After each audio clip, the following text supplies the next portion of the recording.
Welcome to Kick It Up a Notch, hosted by Megan and Jenny. We're here to bring you lively conversations, inspiring stories, and a little bit of everything in between. Whether it's life, business, or just a good laugh, we're turning up the energy and diving into what makes life extraordinary. Let's kick it up a notch. Welcome to the fourth episode of Kick It Up a Notch. I'm Megan Thomas here with my amazing co-host, Jennifer McBride. We are realtors, entrepreneurs, and all around just fun gals. We're so glad to have you back for another episode. Make sure you check out our last episode where you can learn 5 things about me and Jenny that you probably didn't know. Yeah, we're so glad to be back. We are here to talk to some incredible people who are making a big difference in our local community here. So whether it's through your business, nonprofits, or any innovative ideas that you may have, individuals are shaping the future in ways that often go unnoticed. And that's why we are having this podcast. There are some people that are doing amazing things and they're not getting recognized for it. So we wanted to create a platform where we get to share their stories and celebrate how they make an impact in our smaller communities. So today we are kicking it up a notch with Alicia Venson. Thank you for coming, Alicia. Welcome. So Alicia is basically an overall badass. Alicia is a mother of 3. She's the administrative assistant for the McBride Real Estate Group, a fellow entrepreneur as the owner and operator of TC Connections, and she is an advocate for veterans. She's an awesome dancer, a new dog mom. She is a professional consumer of McUltra and a fellow Aquarius, an amazing friend. So she is talking with us today because Alicia is a type 1 diabetic. She has mastered the art of juggling life's demands while prioritizing her health and family. Her journey is a testament to her strength, creativity, and an unwavering commitment to self-care. So thank you so much for sharing your story with us today. Yeah, so thank you so much, Alicia. You and I have known each other for many years, and to be quite honest, I don't remember. And obviously, this isn't something like you say, "Hi, I'm Alicia, and I'm a diabetic," But when you and I, we got to know each other through the Legion, through the American Legion, and I don't know if during that time, like when you and I met, maybe like say 5 or 6 years ago. You knew her before she was diagnosed then. Yeah. So I guess that's my question is, when exactly were you diagnosed? I was diagnosed, my official diagnosis was March 17th, St. Patrick's Day of 2021. Okay. I would have known, I had blood work done a couple weeks before that. So like the end of February, beginning of March, when everything was opening back up from COVID, I had my annual blood work done. It came back not good. A1C was 13.3. So my doctor knew there was something off with my blood sugars, but I didn't fit the criteria of type 1 or type 2.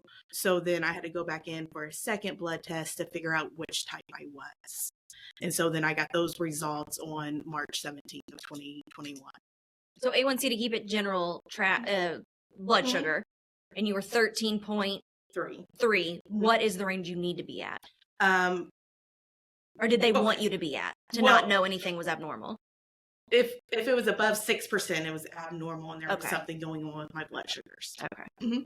What led you to the point of wanting to getting that checked out? I mean, was this just a routine doctor's appointment? Yep, or just a regular doctor's appointment? You weren't feeling sick, you weren't? Well, I was. Again, the world shut down in 2020. I was supposed to get my blood work done February, March of 2020. Everything shut down, so I didn't get it done. Again, during that whole time, I was working multiple jobs, wearing a mask for 14 hours a day. So I did have symptoms. I was thirsty, constantly drinking water.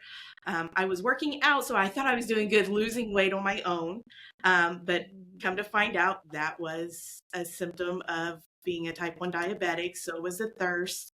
I just felt cruddy, but I blamed everything on working so much, the stress, COVID, everything of that, and didn't think of it being an actual medical diagnosis of anything. Okay. Okay. So how, I guess, has the diagnosis changed your perspective on health and life in general? Um, it changed it a lot considering that this isn't something that I can change anything and it'll just be gone. So it's the rest of my life. I am, you know, thankfully I have an insulin pump now, but I have devices on me at all times. I'm going to have to give myself insulin for the rest of my life. I have to keep track of my numbers, watch what I eat. There's a lot that has changed that anybody really takes for granted. So, I mean, an autoimmune disease just really does change every, like, a day to day that you do. So mention that's an autoimmune disease. So they know you weren't born with diabetes. Correct. I was not. Most type 1s, you're not born with it. It's something that develops. It can be hereditary. It can run in families. In my case, I don't have any family history of it. So we believe that maybe I did contract a virus at some point, and it just attacked my pancreas, which then stopped it from producing insulin. Okay, that's interesting. It's amazing how things like that, health can be caused. One thing can cause another thing. Yeah. I mean, interesting, rude that your own body attacks itself, but not like we don't got enough going on, body. Thanks for that. Yeah. And that it can't, I don't want to say can't be fixed, but no cure for cure. it yet. And it's so hard to believe. We know possibly it's something that invades your body and attacks it. It's just so crazy yet that we don't have that reverse ability to reproduce that. And definitely getting back to the tools you use to maintain those levels. You said something, Alicia, about a pump, and when you started, there could be people that are diabetic out there, type 1 definitely, that needs insulin all of the time, and maybe they haven't transferred to the pump or the Dexcom, I guess, is what you use now. So can you talk a little bit about that and maybe what the benefits of that is and where you started? Where you started, because you had to earn you had to earn those tools. I did. So even though it's an autoimmune disease that can't be reversed, I had to prove to my insurance first with maintaining my blood sugars by giving myself daily injections, and then wearing a device that,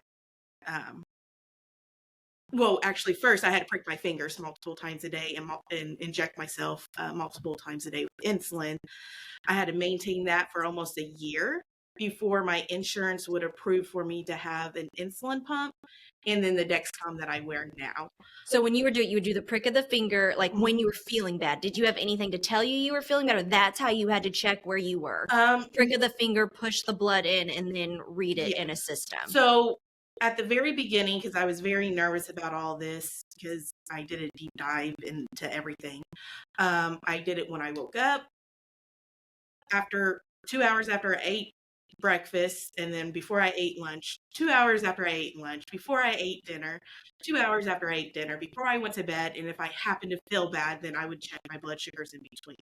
So I was checking multiple times a day because I wanted to know what my body was doing with what I was putting into it, which most of the time people don't have to worry about that.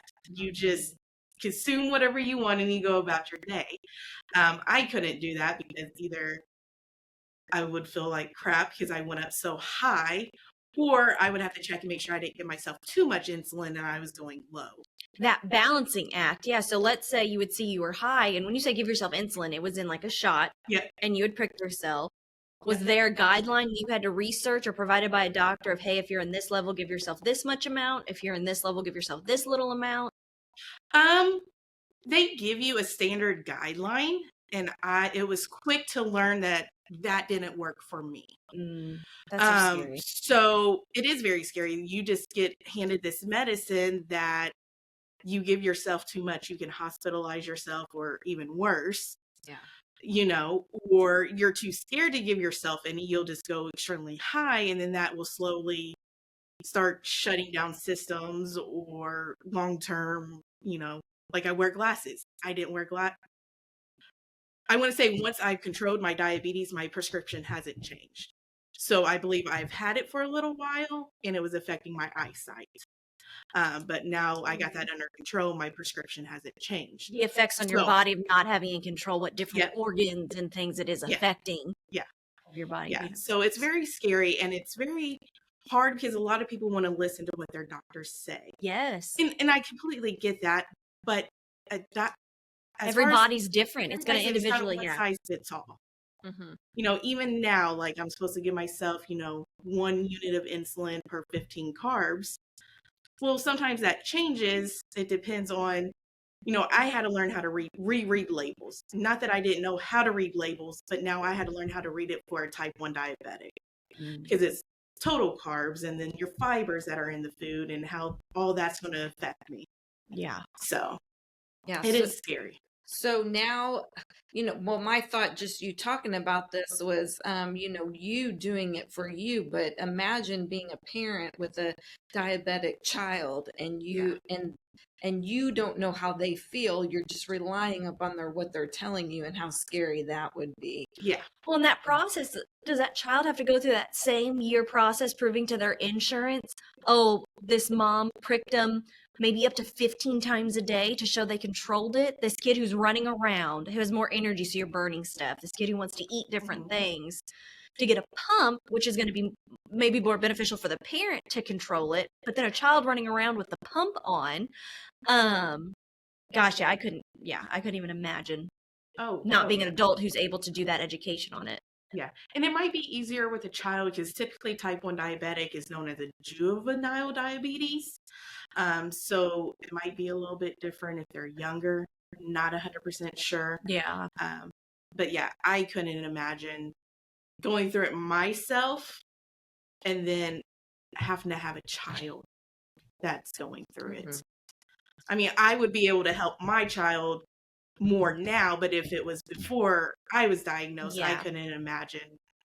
I don't think I would sleep at all. Let's go back to, okay, you were pricking your finger, you were giving yourself shots, you proved to the insurance company that you were amazing, you can control it, blah, blah, blah. And now you got your pump.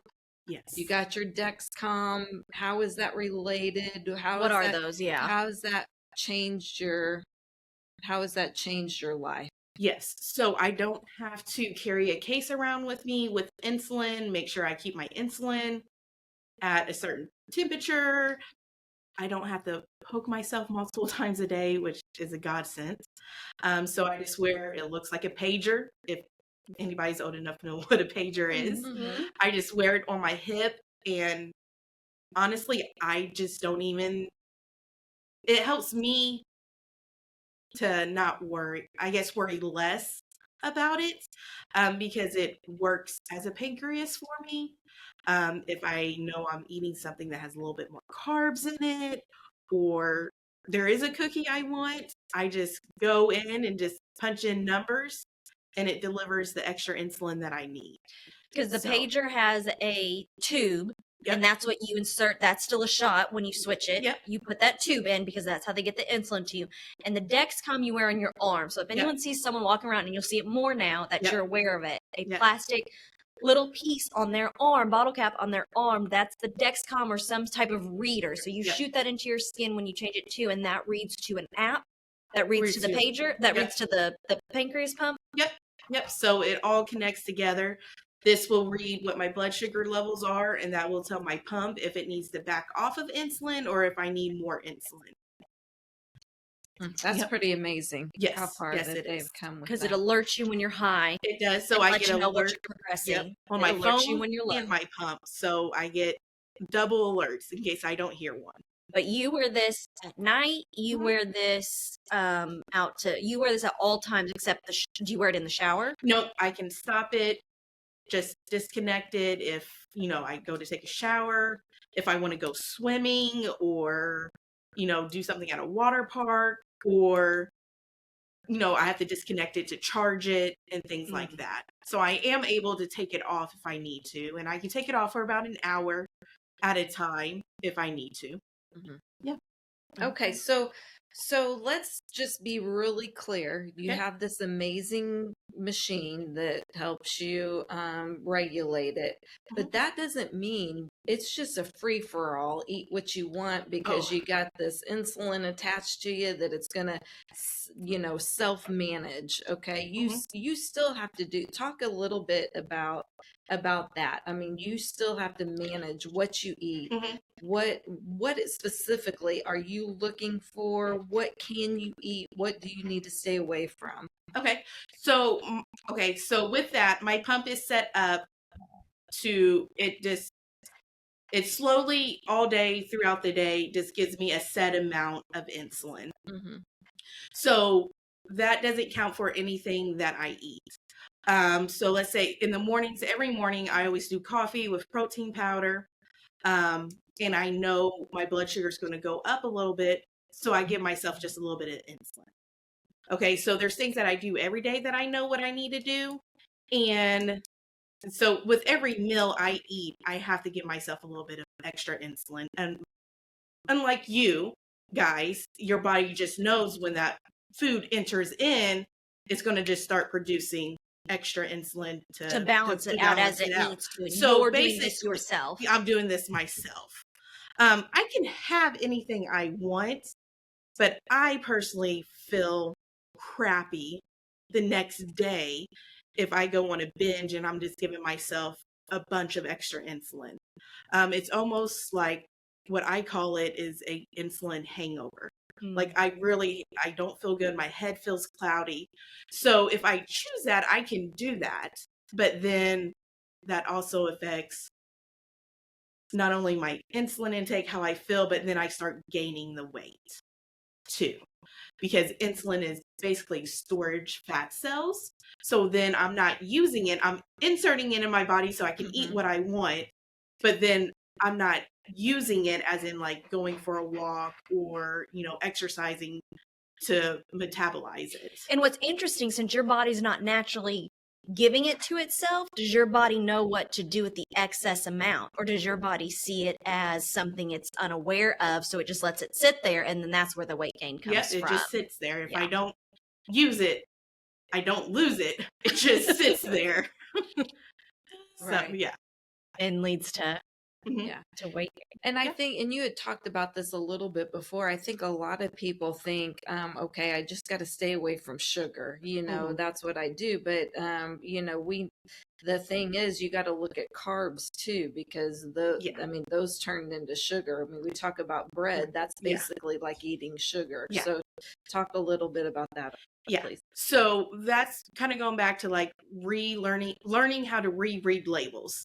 Because I did it before. I was on keto. So in my mind, I was still reading labels as far as like for my keto diet, where you take your total carbs, but you subtract this, subtract that, and then that's your total net carbs. Type 1 diabetic, you got to count for the whole total carbs. Oh my God, you got to be so good at math. Oh God, it'd be the worst disease for me. Oh, it'd be so bad. And so I did. I signed up to go see a dietitian just to kind of learn again, labels, food sizes, this and that. Because, you go out to eat, you're not going to have a nutrition label. And they don't serve you serving size. And also, that's where it's kind of rude. Like, and again, you said everyone listens to their doctor, and the doctor's like, hey, here's this basic guideline sheet. But when you do that before you talk to a dietitian and relearn food and stuff like that, what this gives you from the doctor might not be helpful. And I could see that aggravating cycle. Yeah. So with total carbs, then the second thing you look at is like the fiber in it. If it has a good amount of fiber, then the carbs are going to break down slower into my system. If it has less amount of fiber, it's going to go faster into my system. So that's more of like your sweet things that it's not going to have fiber in it, of course. But breads, look at your different breads. There's a type of bread. Some might have more fiber than others. And so then those factors break down into how fast it's going to enter my bloodstream or not. Oh my gosh, that's so much. So like if I know I'm going to eat something sweet, I'm going to need to put extra insulin in right away. If it's something with higher fiber in it, I might eat and then put my insulin in because I don't need my insulin to act fast because I know it's going to take longer for it to go into my bloodstream. Because you've done so much of this research, instead of waiting for your pump to alert you, because I've looked at this carb, I've looked at this total carb, I've looked at net carb, I've looked at fiber. You've learned so much through all your research and listening to your body. Yeah. If I have this, I'm going to balance it out with this. And you try to avoid even getting those alerts. And we talked about showing to your insurance you can control it. You always stayed within those numbers. Yeah. So you didn't have to go high or low and just wait for the pump to tell you. Yeah. Because that'd be the lazy way. That is honestly probably what I'd do. I'd be like, oh, I want this. I don't know how it's going to affect me. I'd wait to hear what the pump told me. That really keeps you always bouncing back and forth off of these bumpers. Oh, yeah. And there's days where I have, I would like to have a straight line on my pump, but there's days where it's a roller coaster. Because there's other factors. There's, illness, if I have pain. I'm a female, so that time of the month can affect it. And it's not the same every month. So 1 month during that time, I might run low, and then the next month, it might cause me to run high. That's interesting. But I don't know why. It just depends on what it wants to do. So with you, you're very busy. You said you've worked multiple jobs. You've shared with us you've worked multiple jobs for years. You are a busy mom of 3 who do not have to have these diabetic restrictions. How do you feel, because a busy mom runs through the drive-thru, grabs something. How do you feel with that busy lifestyle and having this? Are your kids respectful of it? Are they aware that you might have to, do you make 2 different meals? Like, how does life work managing that with a busy schedule and kids? It's frustrating at times. Yeah. More places are doing better about having, I don't want to say healthier options, but I can make options healthy. Yeah. I can get a grilled chicken sandwich and not eat the bread. Or, I can get a grilled chicken sandwich, not eat the bread, and maybe have a few fries because there's really not another option of sides. At home, I'll cook them a meal, and I try to have little things to the side where I can make me a small little pizza or just eat me a wrap at home, have veggies that I can cook for myself, just something that's maybe really quick for me, and then cook them a meal. So it's kind of a balance. And there's some days where I'm like, you know what, I don't even want to do anything extra, and I just get what I want and kind of deal with the effects afterwards. Yeah. But that's not every day. Yeah. So I try to have something on hand that I can just grab that's easy for me that I know won't affect me too much. And I know I've learned so much from you. And personally being aware of someone who doesn't have to think of those things, watching someone be aware of those things that we just take for granted. Yeah, we'll pop something sweet in our mouth and be like, oh, I really shouldn't do that. I'm trying to watch my sweets versus you, like, literally, it's so much more of a factor. So I've learned so much from you. I know I ran and got us tea one day, and I was drinking half and half tea at that time, half sweet, half unsweet. So I just ordered 2 of those. I'm like, oh, that'll be fine. And I bring it back to you, and you're like, well, no, it will legit kill me, so I can't have this. I'm like, oh, so you're like serious about what you have to watch. Like, that was like the first times I'd ever gotten you something. I was like, oh, okay, so like this is like a serious thing we have to be really careful with. That was like before your pump and everything. And I was just like, oh, you're like, it's fine. I'll just add a lot of water to it and add insulin and give myself insulin. I was like, oh, so this is like for real. So what do you think the biggest misconception is about people when they hear about someone with diabetes? That they don't know the different types of diabetes. I feel like when someone hears diabetes, they want to make the joke of, oh, you ate too much sugar. Yeah. Okay, so what does that mean? I think a lot of people can agree with, I hear diabetes, oh, you can't have sugar. Yeah. So what do you mean by types? Types. Okay, so there's type 1, type 2, and then there's, oh, shoot, I feel so bad that I forgot. Pregnant women get it just during gestational diabetes.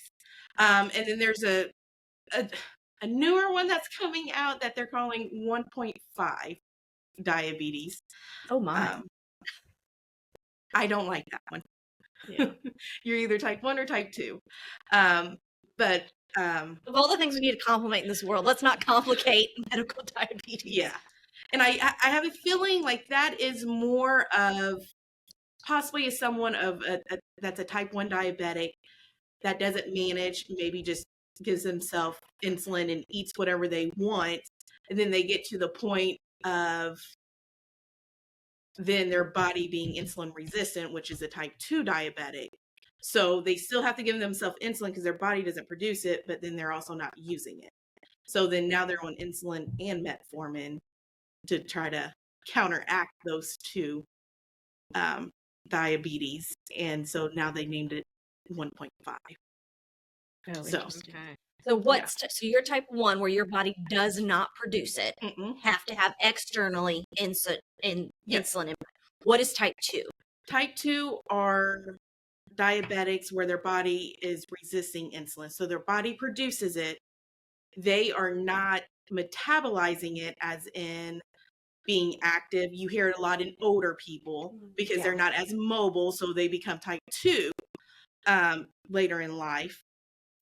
So their body doesn't metabolize it. So it sits there and then that's where you get the weight gain.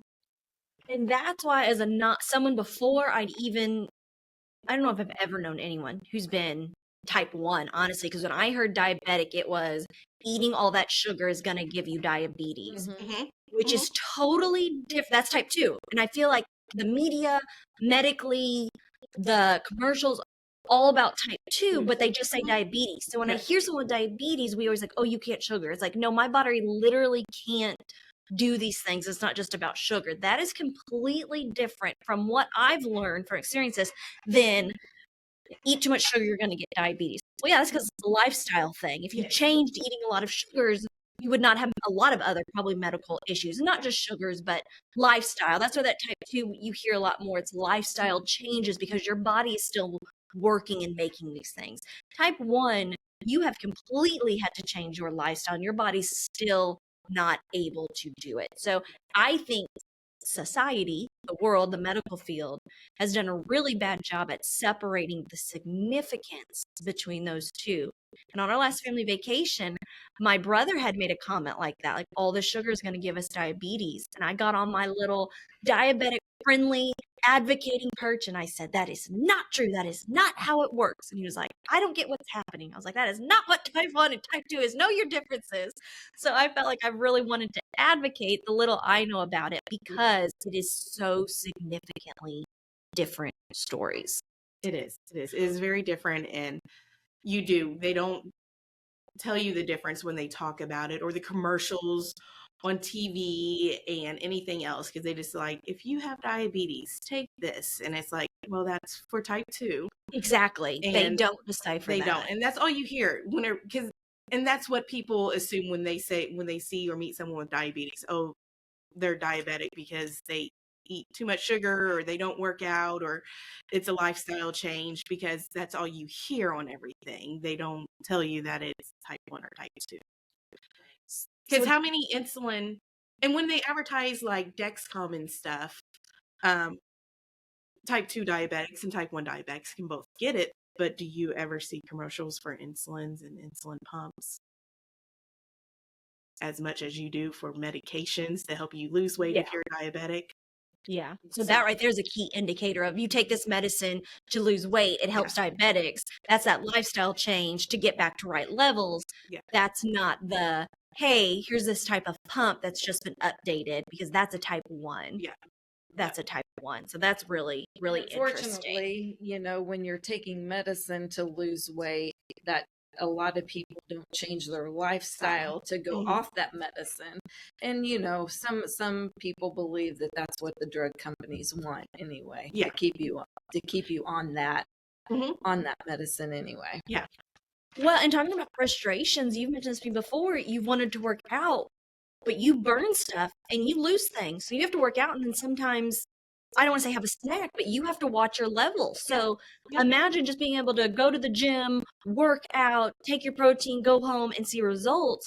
that is also very much of a challenge because when you work out, you burn things, which changes your levels, which means you have to keep them in place. So imagine doing all that while trying to do something as challenging as working out. Or when you get a cold, I was like, hey, I have an extra, Sudafed or something like that. And you're like, well, I can't take that. People don't realize how much sugar is in stuff. Like the capsules you've mentioned of like maybe a Dayquil in pill form has sugar in it. So sometimes you just have to toughen it out. And I just think that's insane that is not talked about more. That there's not diabetic friendly cold medicine, which there probably is, but it's not. That's frustrating. So I'm frustrated being an assistant to this, being a viewer of this. So what has been the most frustrating part of this journey and new life change? It is relearning my body. Like you think you know your body. So like I said, I lost a lot of weight. I almost lost 100 pounds, which I was working out. I thought I was doing good, but it was because I was sick. And then immediately whenever I was put on insulin, I gained like 80 pounds back. And that right there, and not only just as a female, but someone who's put so much work in to have not only this new diagnosis, but all these new body changes, that had to be very awful. And working out's not the same. So I have to, it depends on what I'm doing. Cardio makes my blood sugar go low. If I do weights or strengthening, that makes my blood sugar go up. And there is a special mode on my pump where I could put that I'm in exercise mode. And so it will back off the insulin. But sometimes if I don't do that soon enough or I do extra cardio, I'll still go low. And then that's where it comes in where I have to eat a snack that's not high in sugar, but has sugar in it so it can bring me up fast enough. And it's like, okay, well, I just ate my calories back that I just worked out on. And so it is frustrating. And, I am not consistent with it because I do get frustrated with it because I don't see results. Talk to my doctor. My doctor's like, well, you're almost 40 and you're a female. And I'm just like, that's not what I want to hear. Like, I know I am, but I have all this other stuff too on top of it. And they'll tell me that, well, you have your diabetes on top of it. And I'm like you're just supposed to accept it and not make any changes. Yeah. And it's like, man, I don't want to hear that. And then I go in and I do research and I'm trying to figure out what I can do. And it's just hard. It is really hard. We talked about this in a few other episodes, how every day that is taken for granted for people who don't have to think about it. And just the awareness, like I said before I don't know if I know anyone who had to struggle with that. I had a professor in school one time who said he was diabetic. He would give himself shots in class and then chug his Diet Mountain Dew. So I didn't understand, it's just still so different until you know someone regularly. And that's not even knowing it. That's just seeing what you've gone through. So with the struggles you've been through and the amazing work you've done to not just accept what people tell you in research, what is something you would want to share with people who are just starting this journey or you might feel are struggling? Like if you could go back and say something to yourself, what do you wish you could share? I would say, manage it the best you can. Don't give up. Listen to your doctor some, but join support groups. I went in on Facebook and joined so many like type 1 diabetes groups. Joined as many as I could. Because again, they're not doctors, and I'm not saying listen to everybody, but there could be someone on there that asks the same question that you're struggling with. Like before I got my pump, I was like, where do I wear it at night? Like, I don't want this on my hip while I'm sleeping. So I got in there and I just asked the question, hey, females with pumps, what do you do with it at night? I got several responses. Some people say, oh, I just tuck it under my pillow. I have other ones that said, they wear shorts or whatever at night, and they do. They just keep it on their hip. There's one that I follow now. She wears a sports bra to bed and she just clips it right in the center. And then there's belts that you can wear too. Like when you wear dresses and you don't have like pants to a hip, you wear that belt and you put it on that. Yeah. So, I knew I was on the path of getting the pump, and I'm like, what do I do with it? Blah, blah, blah. And so I just went in there and I asked a question. And then sometimes now I'm able to answer questions for other people, not answer questions, but let them What know worked for you. what Yeah. works for me. Because again, what I do today, and I can do the exact same thing tomorrow, and my blood sugars are going to act differently.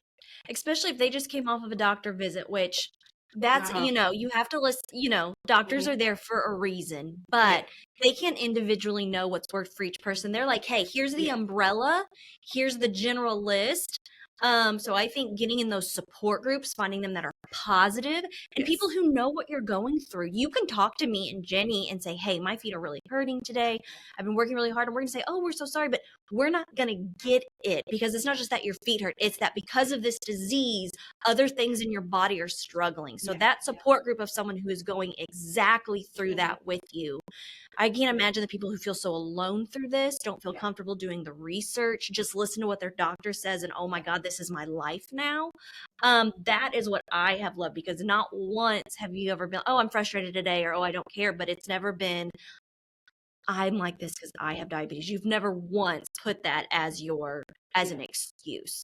And I think just kicking it up a notch and people feeling empowered to know, start somewhere, ask questions, don't just accept it for what it is, and life's over. So I highly suggest anyone who hears someone who's diabetic or knows someone who's diabetic, ask them questions, learn about it.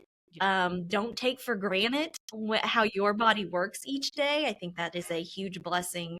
I don't want to say huge blessing I've learned, but that awareness of, oh my gosh, I don't have to think about these things and someone else does, is a blessing that I think goes unseen every day. Are there more resources, Alicia, that you use besides social media groups for website resources that have helped you through this that maybe we could share on social media or with our listeners? Like I said, contact a local dietitian. Your doctor can send you a referral over to go to talk to a dietitian.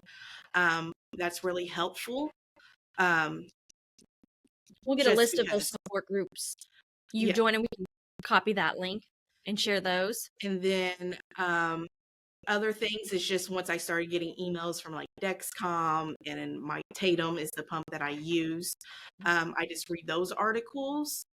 And then other than that, honestly, Google, is where I've learned some things. Like whenever I first got sick, it was probably a weeknight or a weekend. I wasn't going to get anything from my doctor, so I had to Google, what can a diabetic take for a cold, or something like that, which I'm not saying Google is always correct, but get you a place to start it got me an answer, or it got me into a rabbit hole where I could go down and figure something out. And I'm sure you've gone through things where you've tried it and your body did not like that. So you had to learn from that and know, hey, my body doesn't like that. Yeah. Like you said, learning every day, because 1 month could be different from the next day to the next day to the next month.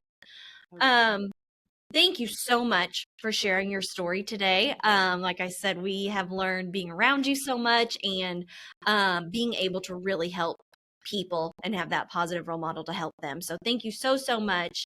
Thank you listening today, listeners. If you have any questions or know someone or have gone through a similar story, please share your story with us. Tag us at #KickItUpANotchPodcast. We'd love to hear from you. Stay connected with us on all social media platforms, where you will find extra content and shows like this where we're sharing great stories and conversations. We want to hear from you. Let us know what you learned from today's episode or have any questions, and we can ask Alicia. Use Kick It Up a Notch Podcast. And until next time, let's all work together to kick it up a notch in everything we do. See you next time. Bye-bye. Bye. Thanks for tuning in to Kick It Up a Notch. If you enjoyed today's episode, don't forget to subscribe, leave a review, and share it with your friends. Until next time, keep reaching higher and kicking it up a notch.